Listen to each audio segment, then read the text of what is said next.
train your English voice to use I told you to in sentences. We use I told you to talk about instructions given to somebody. Now let's have a look at the positive.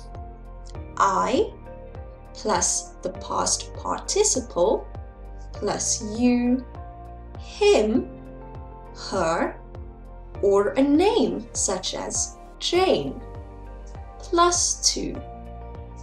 For example, I told Sam to watch my vlog. Another example, I told you to go to the library. Now let's have a look at the negative.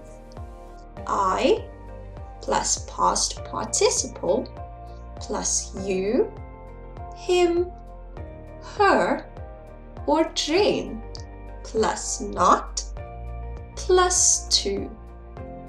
For example, I told Sam not to upload my vlog yet.